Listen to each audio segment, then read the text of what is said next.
Бүгін ауылға жүреміз, деді шешем таңғы шай үстінде. Түнде түсімде әжеңді көрдім. Ақ боз атқа мініп алып, биік таудың үстінде жүр екен, жарықтық. Құран дәметіп жүр-ау. Мерекеге орай 3-4 күн демалмаушы ма ең? Түске қарай жолға шығайық. Машинам бұзылып тұр ғой, кейінірек барсақ қалай? Сенің мәшинең не сынып бітпейді, не жасалып бітпейді, кейін дейтін әңгімең де таусылмайды. Шамам барда барайын, кейін төсек тартып қалсам, өз жаныммен әуре болармын. Сендердің арттарыңнан еріп қалаға келдік. Ауылдағылар ол кемпірдің басына барып Құран оқиды деймісің? Жаяу жалпы жолға шыққанымыз сізге ауыр соқпай ма деп отырмын. Мен ғой жүре берем, беліңіз ауырады, аяғым сырқырайды деп жиі айтасыз ғой, деймін көңілін аулай сөйлеп. Ештеңе етпейді, адам қартайған соң ауырмайтын жері бола ма? Көлік дегенің қазір ағылып жатыр. Құдайына қараған бір мұсылман алып кетер, не бопты? Ауылға жеткесін ондағы ағайынның ат көлігі бар, біреуі болмаса біреуі ұялғанынан әкеп тастар деген сөз ләмінен алған бетінен қайтпайтынын аңғардым. Одан әрі шешеммен сөз таластырмадым да. Осылайша ойламаған жерден шұғыл жиналып жолға шықтық. Алматы-Өскемен трассасында көп тұрмадық. Есік пен төрт үй үлкен қара джип алып кетті. Шешем аяғымды жазып отырайын деп алдыңғы орынға жайғасты. Мен өзім жалғыз артқы салонға отырдым. Көлік иесі жасы 50-лердегі жігіт ағасы, ұқыпты киінген, қою қара мұрты мен көзіне таққан қара көзілдіргі сәнқойлығынан хабар беріп тұр. Бір қарағанда сырбаз көрінгенімен, кісіге дүрбімен қарағандай аяғыңнан бастап басына дейін шолып шығады екен. Сөзге сараңдаума деп топшалаған шопырымыздың іші пысты ма, қапшағайдан асқанда шешемді әңгімеге тартты. Апа, немереңізді ертіп қайда барасыз? Деді радиосының даусын бәсеңдетіп. Ауылға бара жатырмын, айналайын. Енемнің басына Құран оқытайын деп. Қазіргілердің келіндері енелерін өлсе де қарғап отырады. Біз міне сүйегі баяғыда қурап қалған енемізді ұмытпаймыз. Кәрі сүйегімді сүйретіп барып тұрамыз. Ал мынау немерем емес. Қартайған шағымда 40-тан асып 50-ге келіп қалған кезімде тауып алған сүт кенжем ғой. Біздің кезде баланы таба беретінбіз. Бүгінше бүгінгілер 1-2 баладан артық таппайды, деп қазіргінің келіндерін тағы да тілдеп алды. Шешемнің жауабы ұнады ма, рөлдегі жігіт ағасы, оныңыз рас деп қарқ-қарқ күліп алды да, жасыңыз нешеде деп тағы сауал тастады. 80-нің екеуіндемін. 82 деп ешкім айта қоймас. Тың екенсіз, өңіңіз де жақсы екен.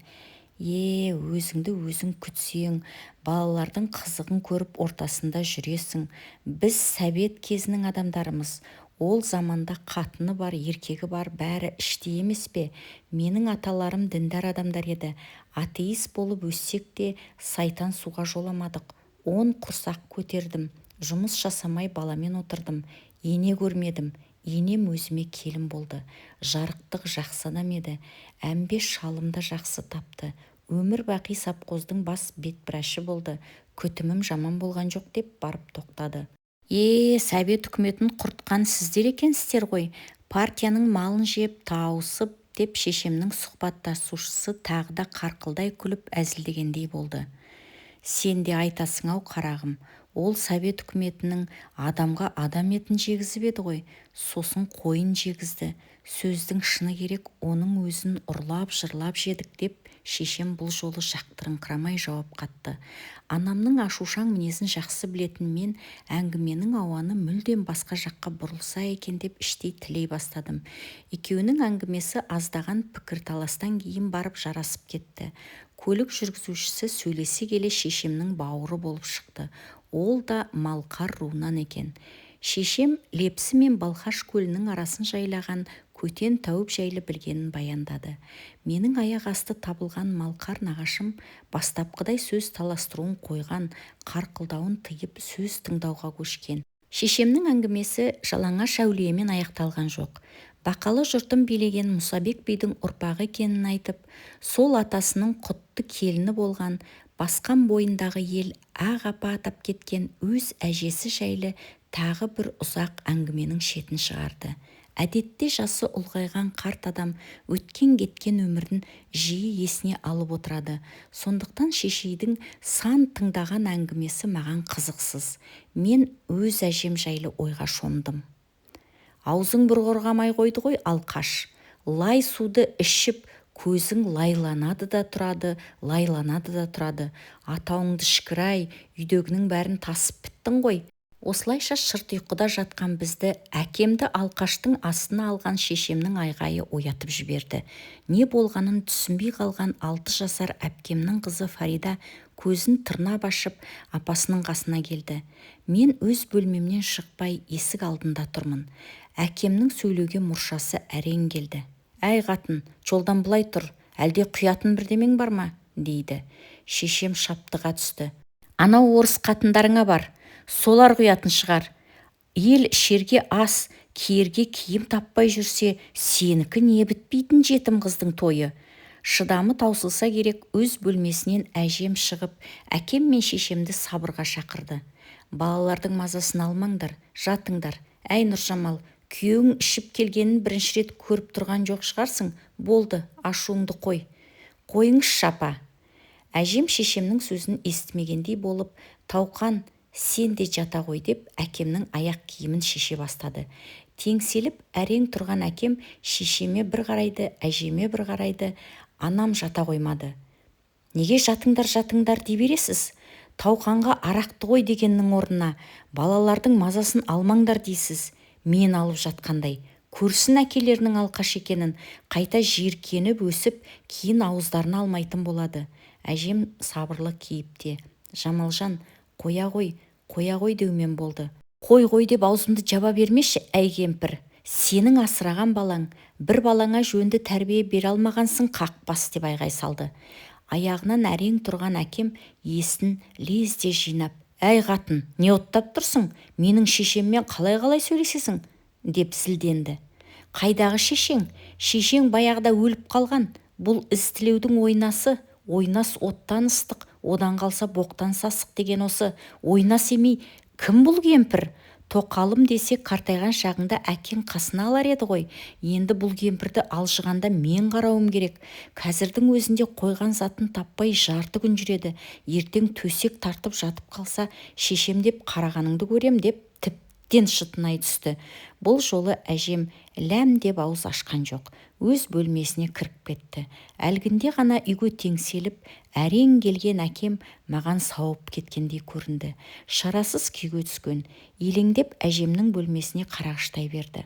Ал шешеме жанарынан ызғар төге, тістерін шықырлата булығып барып: «Әй Нұржамал, ақылсызсың ғой, ақылсыз» деп тысқа бет алды. «Ал сен ақыл көйсің, келген жағыңа кет. Күршекті салып алам, ашпаймын есікті» деп шешем қалды. Оған кенеттен орнай қалған тыныштық ұнамаса керек, етегіне жармасып тұрған Фаридаға: «Жүр ай қыз, жатамыз. Бір ұйқысы жоқ бала екенсің» деп зеки түсті.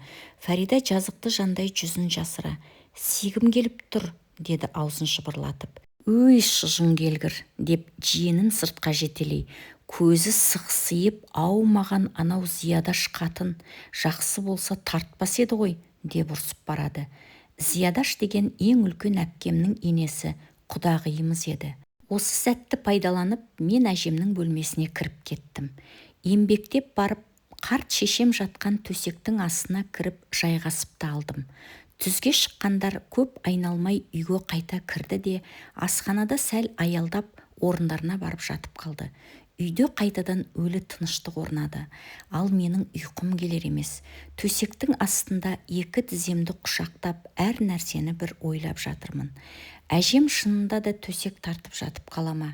Шіркін, адам баласын қартайтпайтын дәрі болса ғой деп қиялдап та қоям. Әжеме бір түрлі жаным да ашып кетті.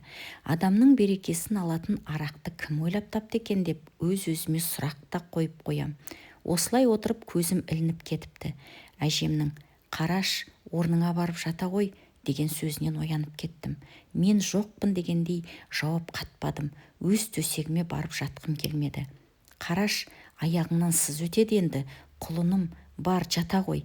Ертең ерте тұрып сабағыңа баруың керек» деді тағы да биязы үнмен.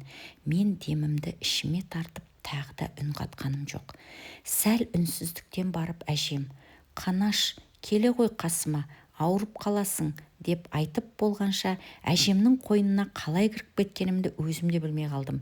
Жастығының астынан бір уыс кәмпитті қолыма ұстатты да бауырына басып, қос бетімнен үздіксіз сүйе бастады. Мен әуелде әжем жылап жатқан шығар деп ойлағам. Жыламапты. Тек ол кісі де мен сияқты ояу болған екен. Мен дүниенің бәрін ұмытып, әжем берген тәттіні аузыма бірінен соң бірін тығып жатырмын. Қос қолым неше түрлі кәмпит, әжемнің ыстық қойны, неткен рахат.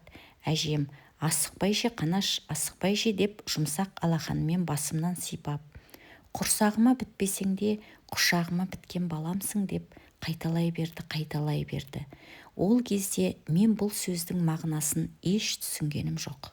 «Ойбай-ай, ауырып кетті, басымнан ұрмашы, Нұржамал, басымнан ұрмашы», деп шыж-быж болып жатыр екен. Әжем қақпаны ашып аулаға кіргенімде. Соңғы кезде қарт әжем жатын орнын былғап қоятынды шығарған. Ол кісіні жас баладай тышқақ келгірдің астына алып шешемнің жуындыруы үйреншікті көрініске айналған. Алдымнан жүгіріп шыққан майлаяқ болмаса, екі шешем де маған назар аударған жоқ. Анам айғайлай шаршаған болу керек. «Апатай-ау, неге қызармаған қызанақты жей бересіз? Ішіңіз өте береді ғой. Сізді жас баладай қашанғы жуындыра берем», деп жалынуға көшкен. «Құрып қалғыр не дейді? Өздерінің іштері өтеді де менен көреді. Өзі шытымды қайда жібердің?» деп басындағы орамалын іздеп, оны таппағасын келіннің басындағысын жұлып алып, әппақ қудай басын жасырып, қарт шешем таяғына сүйеніп үйге қарай асықты. Шылапшындағы суды төгіп, анам менің келгенімді аңғарды. «Қалай, Қараш, емтиханды тапсыра алдың ба?» «Тапсыра алдым» дегендей басымды изедім. «Әй, математикадан дым білмейсің ғой, әйтеуір 3 қойып берген шығар», дейді. Бұл жолы да үндемедім. Тек үйге тез кіріп кетуді ойладым. «Осы үйдің адамдары шетінен тілдерін жұтып қойған», деп айғай салды. Осы кезде «Жамал-ау, беретін шайыңды берсеңші, қайда кетіп қалдың?» деген көрші Салиқа апаның даусы естілді. «Әй, Қараш, қайта бас-бастарыңа шай қайнатып отыратын уақытым жоқ. Киіміңді ауыстырып тез шық. Салиқа апаңмен отырып бірге шай ішіп ал», деді шешем. Дәу алма ағаш түбіне жайған дастарханына қарай жүріп кетті. Көп кешікпей мен де дастархан басына келдім. Дөңгелек қазақы жер үстелдің үстінде буы бұрқырап самаурын қайнап тұр. Үлкендердің де әңгімесі қыза бастаған. «Енең қаншаға келді?» деді көрші апа. «90-нан асты». Жомарт Құдай ғұмыр жасын ұзақ қылған екен. Біз де ол жасқа келеміз бе, келмейміз бе? Бала шағаның мазасын алғанның несі жақсы? Есің барда Құдайыңа уақытылы кеткен дұрыс. Қазір мен отырмын міне үсті басын тазалап. Салиқа кемпір әңгіме ауанын басқа жаққа бұрғысы келді білем, шешемнің тарысын мақтады. Сөз арасында «Қазан жаппайыңды күйдірме қалай дәмдетіп пісіргенсің?» деп қояды. Шешем мұндай мақтауларды елегісі жоқ. Бұл кемпір Тауқанның өгей шешесі. Туған енем Қайша деген аққұба, екі көзі баданадай әдемі кемпір еді. Баласыз жұрты Аққайша атап кеткен. Бар жоғы 54 жасында өмірден озды деп әңгімесін бастады. Шәйін баппен сораптап ішіп отырған көрші апа «Солай ма?» дегендей кесесін үстел үстіне қойып, ұзақ әрі қызықты әңгіме басталғанын түсінді. Қос бөстекке шынтақтай түсіп, кесесін шешеме ұсынды. Бұл ұлтуар кемпір мына Сарқант өңіріне аты шыққан Оңлабай деген байдың қызы болған екен. Ақ пен қызылдың соғысында әке шешесін патша әскері шауып өлтіріпті. Ат жалын тартып мінген 5 ағасы болса коммунистердің оғына ұшқан. Өздері 14 ағайынды болған көрінеді. Ал қалған бауырлары аштық жылдары дүниеден озған. Ел мен ел айырылған ол бір зұлмат жылдар еді ғой деп Салиқа кемпір ауыр күрсініп алды. қысқасы көрмеген қиындығы жоқ, қаршадайынан еңбекке араласқан, өмір бақи сауыншы болған, қысты күні жалаң аяқ, жалаң бас сиыр сауатынбыз, сиырдың жас жапасына аяғымызды жылытатынбыз деп сөзі түзу кезінде айтып отыратын. Содан қойшы бой жетіп, жасы 18-ге толғанда шәкірт деген өзі әнші, өзі сері жігітке тұрмысқа шыққан екен. Жастайынан аяғынан өткен сыз ба, әйтеуір бұл кісі бала көтермеген. 1941 жылы соғыс басталғанда күйеуі бұл кемпірді жан досы менің атама табыстапты. Істілеу, майданнан аман есен келеміз бе, келмейміз бе, ол бір Құдайға ғана аян. Егер алда-жалда артымнан суық хабар жетсе, ұлтуарды жалғыз қалдырма. Ол да мендей қу жалғыз, өзіңе аманат деген екен. Сонда шәкірт те атадан жалғыз қалған екен ғой деп Салиқа сөзге араласты. Ал менің атам соғысқа бармады. Партия трудармия деп Моңғол жеріне мал бақтыруға жіберіпті. Содан атам 1943 жылы елге оралса, досының әйелі қара қағаз алып, қара жамылып отыр екен. Досына берген уәдесі бар, ақыры екінші әйел етіп алған. Құрсағына бала бітпегесін менің күйеуімді берген екен. Солай ма деп таңдана түсті шешемнің тыңдаушысы. Ол кезде еркектері мықты еді ғой, әйелдері де кең болатын деп Салиқа апа өткенге сағынышпен бұрынғының кісілеріне тамсана түсті. Қайдағы кең? Деді шешем жұлып алғандай. Ит пен мысықтай болатын екі кемпір. Енем марқұм өлгенше атама өй кәрі төбет деп тіс қайрап өтті. Дегенмен ұлтуар шешей қасиетті адам. Жамалау, қанша жыл құдайы көрші болып келеміз. Сенің балаларыңды өз баласындай бақты ғой, көзіміз көріп келді. Қарамай енді қайтсын, ішкі есебі бар емес пе? Тауқан жас кезінде қызғаншақ болатын, үнемі мал аралайды, ішуден қолы босамады ғой. Сонда осы кемпір, бала таба бер, сонда арағын қояды деген болатын. Мен болсам таба беріппін. 10 баланы бірінен соң бірін тауып тастадық. Қойған арағы қайсысы? Әлі ішеді. Сөйтсем, Жамал бала таба берсе екеуі ажыраспайды, мен далада қалмаймын деген ішкі есеп екен ғой. Көрмейсің бе политиканы? Деп шешем қабағын шытты. Әй, осы Жамалай, сен де қосып қоясың. Сәбет кезінде кім ішпеді? Бәрі ішті.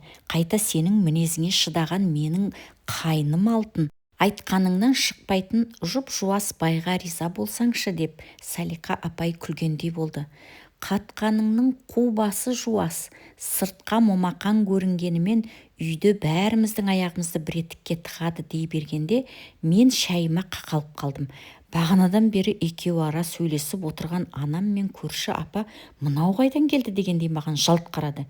Өй, сен шайыңды әлі сораптап отырсың ба? Үлкендердің сөзін бағып отқан түріңе болайын деп Салиқа көрші шешемнің алдын орап. Бар, келесі емтиханыңа дайындал. Әйтпесе 9-шы сыныпта қайта оқисың деп шешем қорқытқандай болды. Мен орнымнан жылдам тұрып кеткеніммен кітап бетін ашуға асықпадым. Бақшаға су салмақ болып, кетпен күрегімді сайлап, тоғанның басына қарай жүріп кеттім. Мен айналып келсем, шешем мен Салиқа апа орындарында жоқ екен. Анамның көрші үйіне ілесіп кеткенін түсіндім. Қазан ошақтың басында әжем отыр. Қанаш, балам сенбісің? Деді менің келгенімді байқап. Мына помидорларың бер қатты болып өскен бе? Жиын десем жей алмай қиналдым. Бәкімнің де қайда қалғанын білмеймін. Қолыммен езіп жеп отырмын деді. Әже, ол піспеген ғой деп айтуға оқталып барып үндегем жоқ. Пештің жанында не отырсыз? Жүріңіз үйге. Қазір жұмсақ қызанақтарды өзім әкеп беретінімді айтып, жатын бөлмесіне кіргіздім. Қанаш, аялдашы, кетпей қасымда отыр. Түнде тағы түс көрдім. Ағаң Алдаш пен әпкелерің Нұрзада мен Айзада әппақ бір атқа мініп алып, биік тауда жүр екен. Алдаштайдың ақылы бар ғой, қиқарлығын қойып, жеңгеңмен қайта қосылады. Екі қыздың да жолы әлі ашылады. Түсім жаман емес қой, айтшы, иә, деп жастығына жантая түсті. Мен әдеттегідей, иә әже, иә деумен болдым. Мен ес білгелі әжем ылғи осындай түс көреді. Біресе ақ атқа мініп биік тауда мен жүрем. Кейде әкем мен шешем ақ пыраққа үйдегілердің барлығын түсінде кезек-кезек мінгізіп шығатын. Жарықтық әжем мен мектепті бітіретін жылы дүниеден озды. Бала күнімде мені алдына алып отырып, ғұмыр баянынан сыр шертіп, 13 жасында қара құрт шаққанын айтушы еді.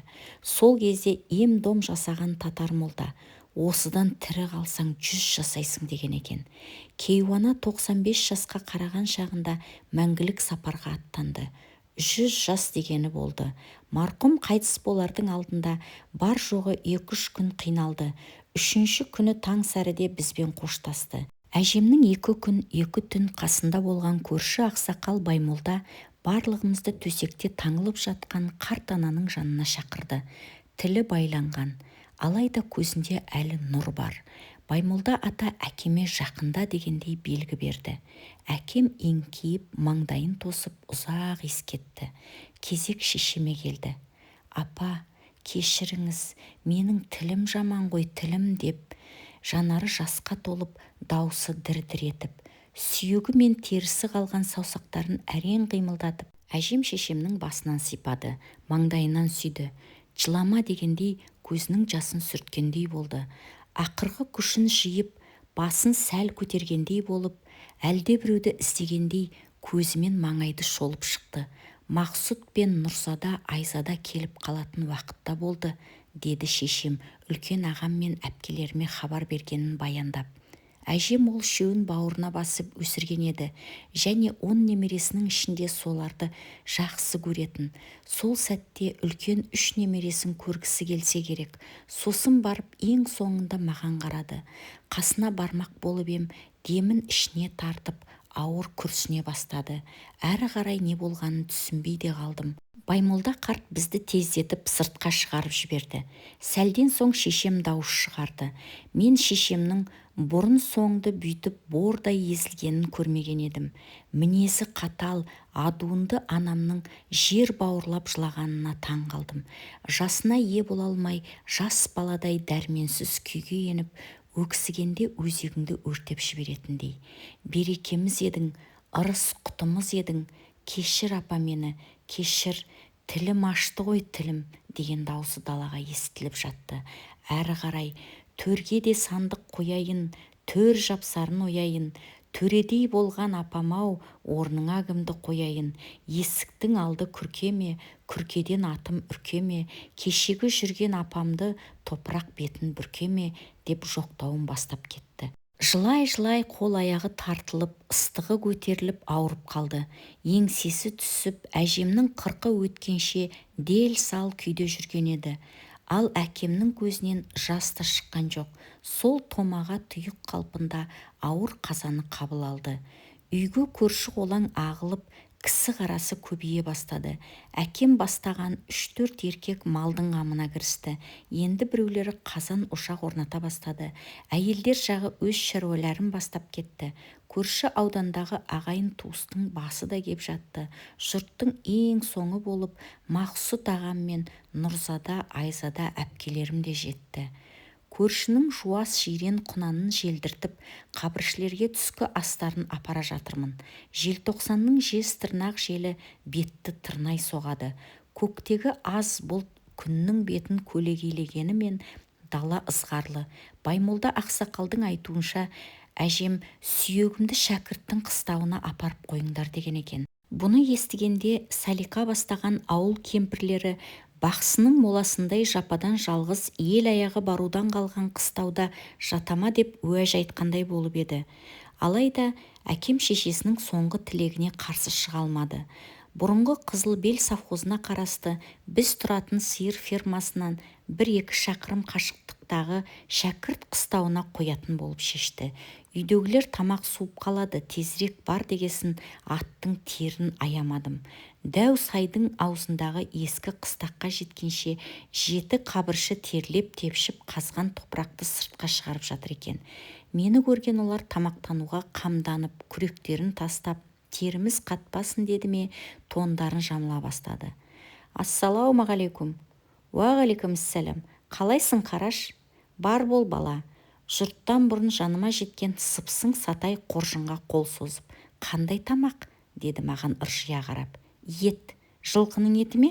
Жоқ, қойдың еті. Шіркін, жылқының еті болғанда. Жарықтық жылқы малының еті аязда да қатпайды ғой.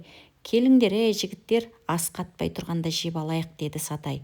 Әй, су жорғамай, жұмысқа келгенде осылай алдыңа жан салмасаң жарар еді, деп берік бастаған ауыл жігіттері түстенуге отыра бастады.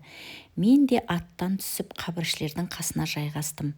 Майлы сүбені аузына бірақ тыққан Сатай мені де сұрақтың астына алды. Әй, Қараш, әкең не сойды? Жылқы сойған шығар? Жоқ, сиыр сойды. Кеше білдей бір ферманың басшысы еді. Сиыр сойған нес? Деді кекете. Алда әлі әжемнің 40 жылдығы бар емес пе? Дедім Сатайға жақтырмай қарап. Қабіршілердің үлкені Болатбек аға. Әй, сыпсың, аузың бір жабылмайды екен. Тамағыңды тездетіп іш. Қыстың күні күн ұясына тез батады. Тездетіп бітіру керек. Елдің не сойғанында шаруаң не? Өлетін адам өлді. Оған арнап піл сойсаң да түк пайда жоқ. Марқұмға енді тек Құран ғана тиеді, деп кейіді. Сатайдың қайтатын түрі жоқ. Оныңыз рас, бөке. Өлген адамға тіпті тауық сойсаң да бәрібір. Сойылған мал, жайылған дастархан, жаны кеудесінде тұрған тек тірілерге керек. Жылқы сойдым деген атақ үшін керек қой, атақ үшін, деп саусағын шошайтты. Өткенде қызыл белдегі Нұрланның әкесі қайтыс болды. Есік пен төрдей ту бие жықты. Табан қазы шықты, табан қазы. Қатындар жағы шек таппай әуре сарсаңға түсіпті. Дей келе екі көзін ойнақшыта маған тағы да: сенің әкең неге жылқы соймады, деп ыржиған болып, аузынан қалай шығып кеткенін білмеймін. Ол жағын әкемнің өзінен сұрарсың, сыпсың Гүл Сатай, деп орнымнан тұрып жылдам басып атқа қондым. Бұндай жауап күтпесе керек. Мынау не дейді? Құрдас тапқан екен, қалай сөйлейді, деп қызарақтап қалды. Отырғандар Сатайға қарап, естиін дегенің осы ма дегендей күліп жатыр. Мен аттың басын ауылға бұрып, қабіршілерден арқан бойы ұзап кеттім. Көп ұзамай, Қараш, Қараш, деп артымнан Сатайдың қарлыққан дауысы шықты. Жирен құнанның басын тарттым, бірақ артыма қарағаным жоқ. Екі өкпесін қолына алып, жүгіріп келген сыпсың Сатай ентігін әрең басып: әкеңнің беріп жібергенін тастап кет, тастап, деумен болды. Сұқ саусағын мойнына тақап. Сол кезде барып қолтығымда бір бөтелке арақ бары есіме түсті.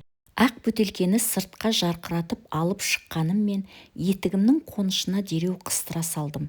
Сатайдың екі көзі қайта ойнақши түсті. Әй, Қараш, әкел бері. Әкең өзі айтқан сенен беріп жіберемін деп.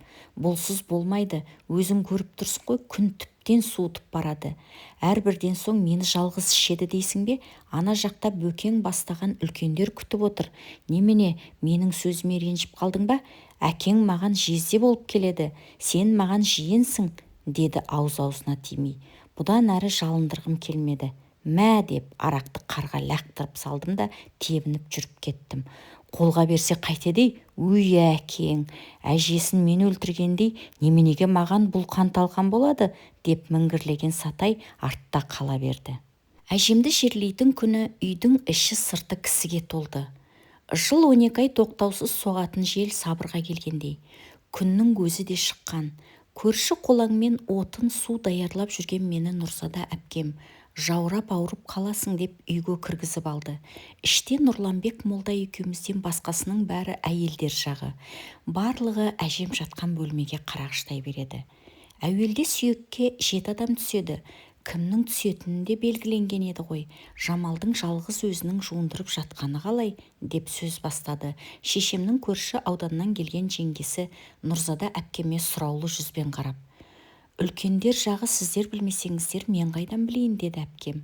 Кеше-кешке басқаша уағдаласқан ек, бүгінгісі мынау, түсінсем бұйырмасын деп барып, өзі шариғатқа қайшы әрі қазақи жөнге де келмейді емес пе, молда бала, деп ауыл имамына қарады Бағира апай. Ақы иесі өзі біледі, деді Нұрланбек молда.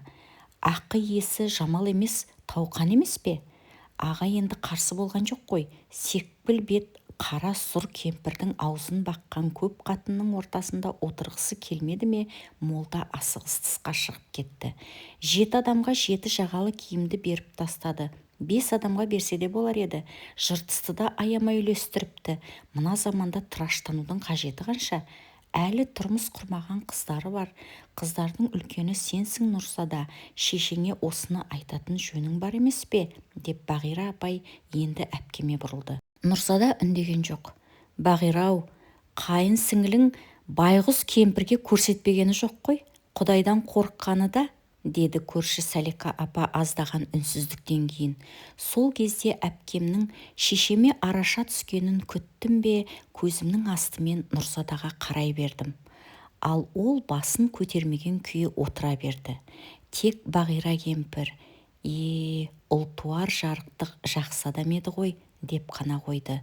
Сосын ары күтіп отыруға шамасы жетпеді ме, әжем жатқан бөлмеге қарай кіріп кетті. Бұрын оңды-соңды біздің ауылда қаза кезінде бұндай оқиға болмапты. Ел іші шешемнің әжемнің сүйегіне жалғыз өзінің түскенін ұзақ уақыт айтып жүрді. Сәлден кейін молданың жаназа намаз деген даусы мені сыртқа шығарды. Әрі қарай бәрі рет-ретімен болды. Ұлтуар анамыз қандай адам еді, деді молда. Жақсы адам еді деп жамағат бір ауыздан жауап қатты. Қарызы бар ма? Деген көпке белгілі кезекті сауал қойылды. Сапта тұрған еркектер жағы қарызы жоқ деп айғай салды. Имам Құран сүрелерін ұзақ оқыған жоқ. Әкем мен Мақсұт ағам бас болып суық табытты көтеріп көлікке қарай беттедік.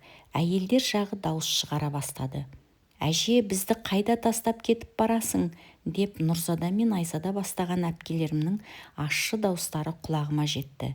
Мен көп ішінен шешемді іздедім. Анам көрінген жоқ. Шәкірт қыстауында тісін ақситып сатай бастаған қабіршілер бізді күтіп алды. Әй, Қараш, ұйықтап қалған жоқсың ба? Міне ауылға да келдік, деді шешем маған бұрыла сөйлеп. Жүйрік көлік жолы қайта өңдеуден өтіп жатқан күреңбелдің бел ортасына шаңдатып барып тоқтады. Жолай табылған нағашым қара көзілдірігін шешіп, апа, міне балаңыз екеуіңізді ауылдарыңызға аман есен жеткіздім деп ыржия маған қарады. Мен әмиянымнан ақша суырып ұсынып ем, ақшаға шешемнің қолы бұрын жетіп, 2000 теңгелік 2 қағазды умаждап омырауына салып жіберді. Нағашым маған қарады, мен оған қарадым. Әй, малқар бауырым, ақшаны қайтесің? Атам қазақ мата алма, бата ал деген. Өзің алыс жол жүріп бара жатыр екенсің. Бота бір жұттық, бата 1000 құттық деп барып алақанын жайып, жортқанда жолың болсын, жолдасың қыдыр болсын, деп ұзағынан сілтеп, әумен деп бірақ тоқтады. Біресе маған, біресе әпкесіне қараған шопыр да әумен деді де бізбен сыпайы қоштасқан болып жүріп кетті. Өзінің сұрамайтыны жоқ. Мен де даңғырлай сөйлей беріппін. Кенезем де кеуіп кетті. Әлгілердің біреу қарсы алама депем, ешқайсысы көрінбейді ғой деп шешем алдыма түсіп кетті. Бала күнгі ат шаптырымдай жерді алып жатқан ауылым жылдағыдан да жұпыны күйге түскен. Бос тамдардың қатары көбейген.